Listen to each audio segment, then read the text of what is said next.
দেরি করারও একটা লিমিট আছে, কিন্তু আমি সমস্ত সেটা একদম অতিক্রম করে ফেলেছি। কি ভাবছো বলছি?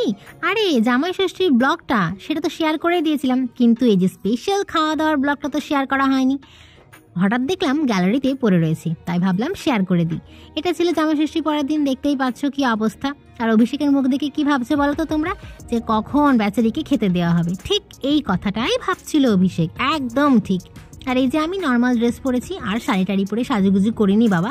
আগের বার ইভানের প্রথম জামাই ষষ্ঠী ছিল, বেশ সেজেগুজে একটু বড় হয়ে গেছিল, তাই ভেবেছিলাম সুন্দর করে সেজে গুজে তুলবো। সে পার চুকে গেছে বাবা, এইবার আর ওটা রিস্ক নিইনি। তো এই অভিষেক ওদিকে খেতে বসে গেছে। দাঁড়াও মেনটা তোমাদের সঙ্গে একটু পরে শেয়ার করছি। আমার ছানাটাকে একবার দেখে আসি। ছানাটাকে খাইয়ে দাইয়ে দিয়েছি, ও তার ফেভারিট কার্টুন গেকোস গ্যারেজ দেখছে। ওটার ভীষণই ভালো। তো হঠাৎ করে অফ হয়ে যায়, বলছে মাম্মা কি হলো।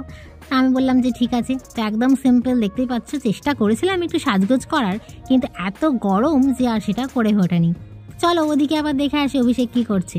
এই যে এবার গোলু এবার ভিডিও নিচ্ছে, আর অভি ভাবছে যে দাঁড়াও দাঁড়াও, মাকে বলছে দাঁড়াও ভালো করে ভিডিওটা তুলতে দাও, নইলে আবার বলবে তোলা হলো না। ওই যেমন আর কি মজা করে অভি। আর এদিকে মা বলছে যে অভি তুমি যা পারবে তাই খেও কিন্তু।